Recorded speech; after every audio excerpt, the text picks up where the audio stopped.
Hey YouTube friends, this is Shane Long, wedding and portrait photographer based in Minnesota and Florida. And today we have a rare October snowstorm. It is just beautiful out here. So I thought, what better chance to do a comparison video for you guys between the R and the R5.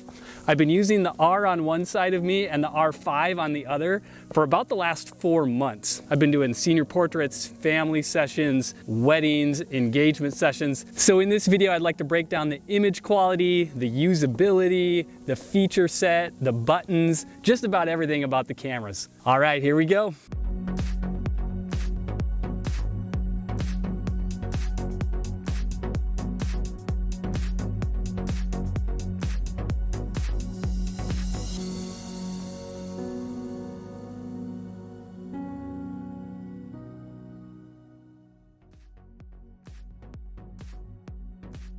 I want to begin by saying you can take amazing photos with either of these cameras. Never once have I been disappointed in the image quality. Sorry, I'm just getting blasted in the face here by this snow. Let's go ahead and look at some side-by-side images so we can pixel peep between the two cameras. Here we go.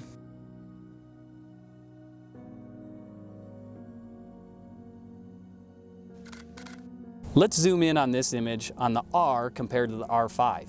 Both have plenty of resolution.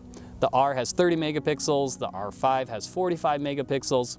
The R sensor is essentially the same one found in the 5D Mark IV, and I've loved that sensor. Having used 30 megapixels for the last 4 years, I thought 45 megapixels would be overkill. But in actual use, it isn't that much more, nor are the file sizes that much larger.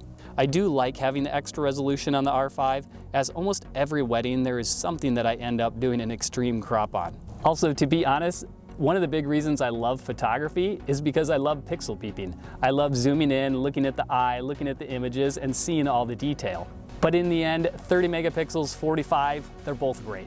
When viewing the photos in Lightroom with the default Lightroom settings, I've noticed that the R files have a slight green tint to them, and the R5 a slight pink tint to them.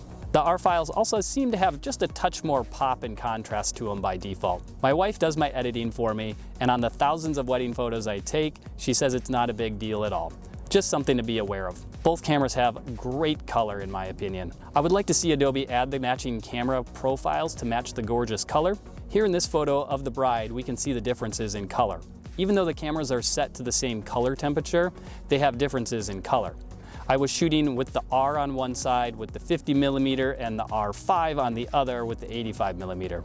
The R5 gravitates towards the pinks with the R's leaning towards the green. Here now are the same two images after I've applied my preset and just very quickly played with the white balance. I do notice that the skin tones look slightly different. Part of that difference could be that I was shooting with the RF 85mm on one side and the RF 50mm on the other side. Maybe they read the color a little different. Since putting all this content together, I've actually added a second R5 so that I shoot with two R5s now. It makes it a little easier for matching the color, and having the buttons the exact same on both my cameras is incredible. Now we're going to take a look at the high ISO capabilities. I set both the cameras to the same settings as much as I could. The first photos here were taken at 12,800. You can notice a little bit of difference in the grain here. These second photos here are taken at ISO 25,000.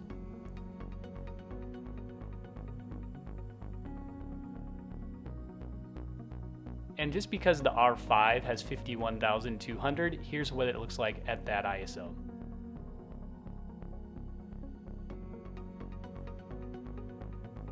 Overall, extremely impressed. They have clean, beautiful images all the way up to their high ISOs, and they retain beautiful color all the way through the range. Now we're going to look at shadow recovery. I'm sometimes asked why this matters. If you're shooting a landscape photo, you might want to expose from the sky and then later bring those highlights back and push the shadows. And sometimes when I'm running around on a wedding day and I see a quick moment, I don't have time to nail the exposure. Being able to fix these things in post is a lifesaver. Here are two photos I took of myself at ISO 100. When we bring them back to proper exposure, I didn't really notice too much of a difference in the shadows. I see a little bit maybe more color noise in the black.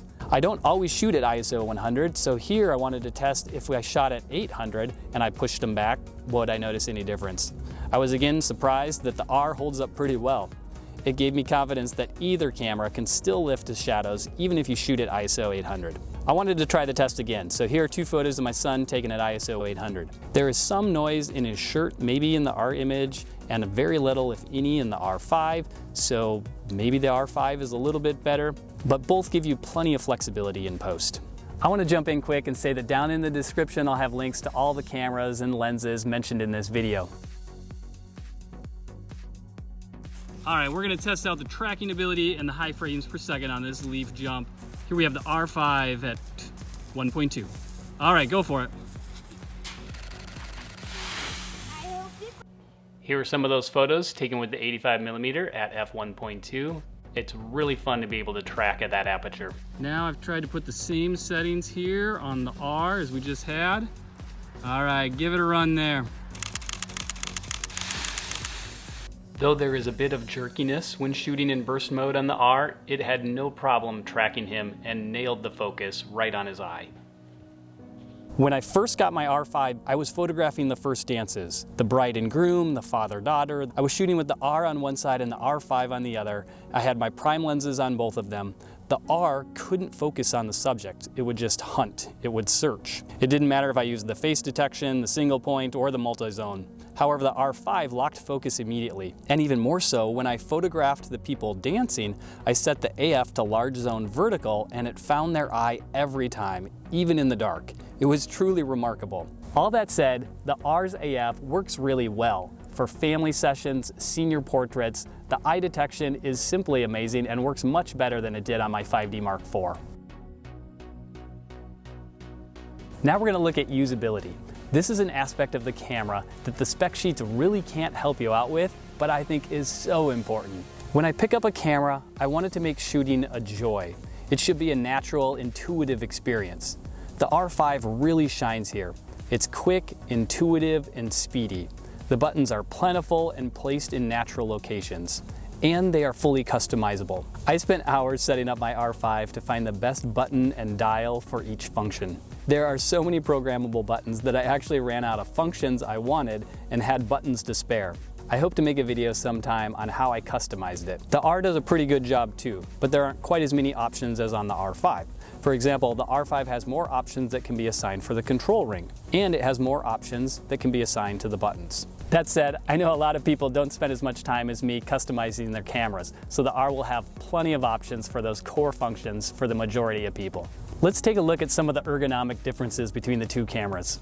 The R5 has the depth of preview button. I find this button to be very helpful. I use it to switch between servo and one-shot modes. The R has the touch bar. I thought I would like this feature, but in 2 years of using the camera, I've never found a function for it that I really like. In its place, the R5 has the multi-controller joystick. I do use this a lot. The R5 also has a dial on the back, which I have set to change my aperture. The buttons on the back of the R aren't in the most natural locations. For example, if you're a photographer that uses the AF on button to back focus, it's a bit of a reach. The R5 has most of the buttons where I can reach them quickly, though I'm still trying to train my brain to remember where the Q, magnify, and info buttons are. They are so close together that sometimes it's hard to remember when I have the camera up to my eye.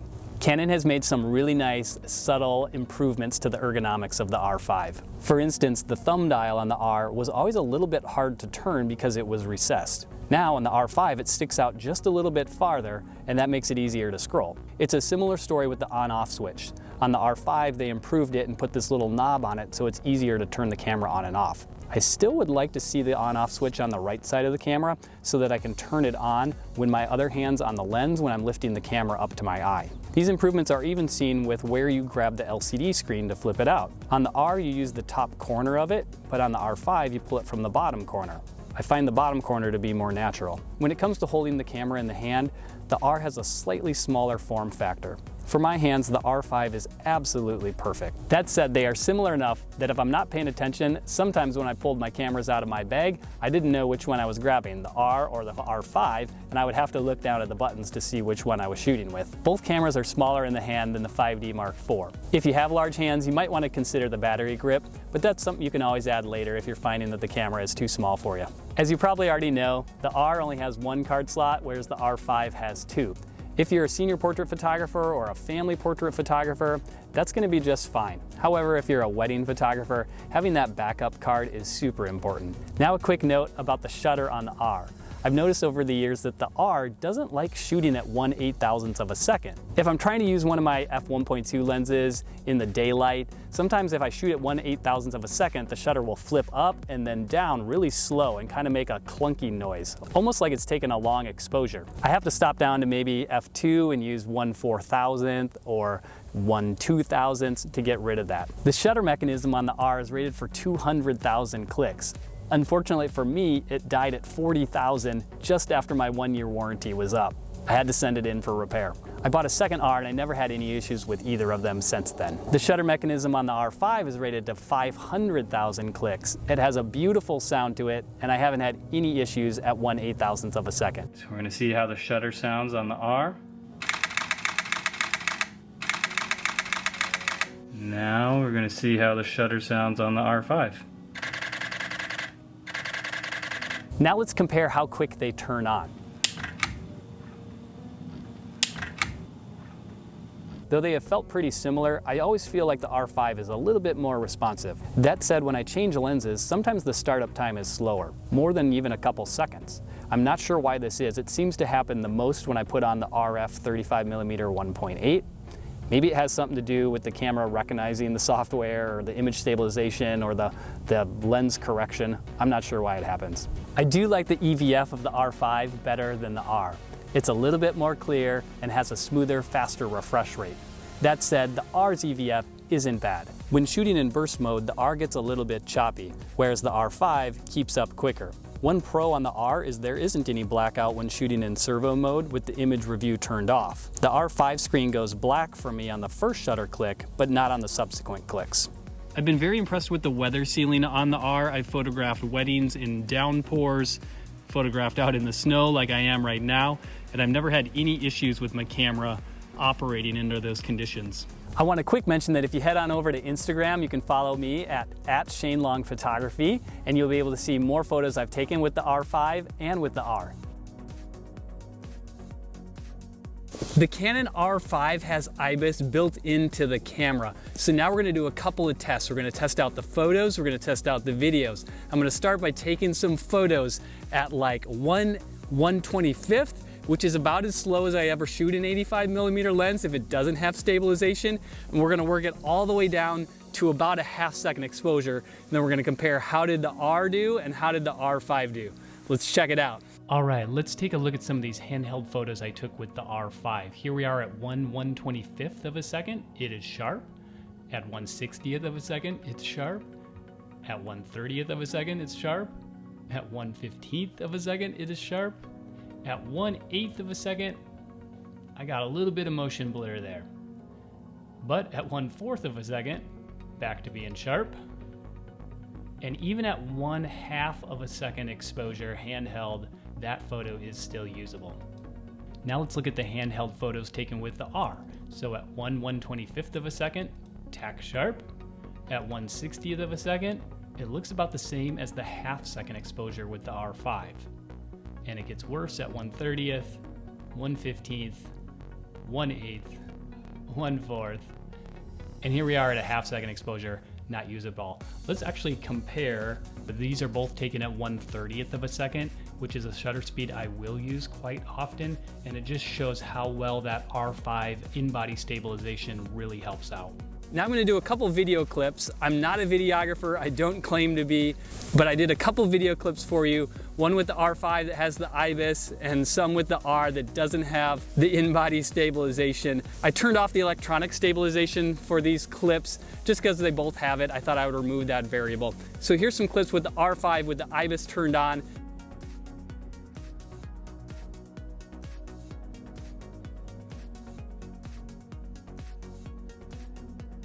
And now here's some clips with the R with no image stabilization.